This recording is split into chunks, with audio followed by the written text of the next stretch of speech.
As a Christian, I consider Jesus a prophet, but he's a prophet of the one God. There's not several. As a Christian, I worship Allah.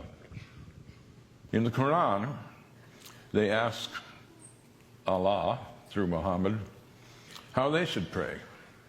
And here's one of many creeds in the Quran.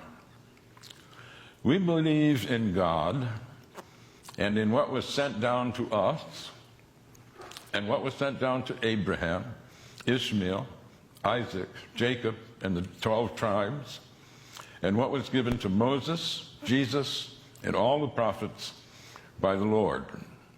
We make no distinction between any of them, and we devote ourselves to him in all of them. That's a very inclusive creed.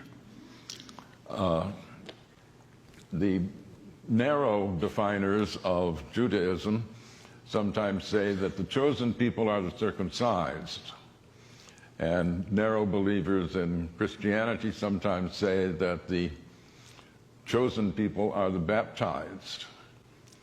But the Quran says God's chosen people are all the monotheists from the beginning of the creation. And when we think of the succession of prophets, they're given great praise. Muhammad praises Moses. In some ways, the most important prophet before Muhammad, though they're all directly from God, it's Jesus. Jesus is given a bigger accreditation than other prophets. John the Baptist is made a prophet so that he can prophesy Jesus. Mary, his mother, is the only woman named in the Quran. No wife of Muhammad is named. There's no Adam and Eve, there's Adam and spouse. But Mary is not only named, she's made sinless. She conceives Jesus in virgin birth. She is tremendously honored. So one asks, if this is such an inclusive founding document of the religion, what is it that people object to? It's pretty easy to misrepresent Islam because so few have read the Quran. This book I published is a product of my shame. I was embarrassed. After 9/11, I was talking with a group of friends, academic friends, and we were wondering, is this really an Islamic event, the 9/11 attack? And at some point, people asked, well, who here has read the Quran? None of us had.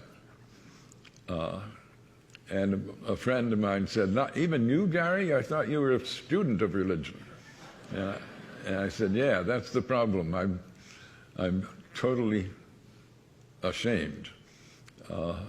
And so I went and have been trying to repair that stupidity ever since. But I've tried in a lot of venues to ask how many people have read the Quran. Dare I do it now? How many have read the Quran?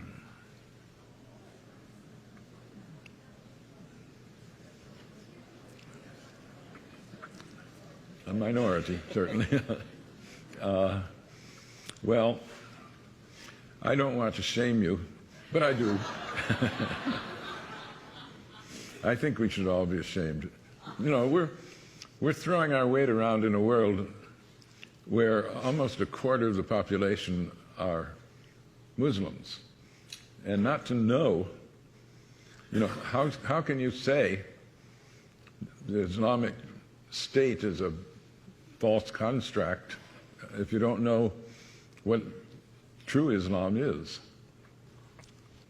One can only hope that more people will use freedom to do things like read the Quran rather than hate the Muslims.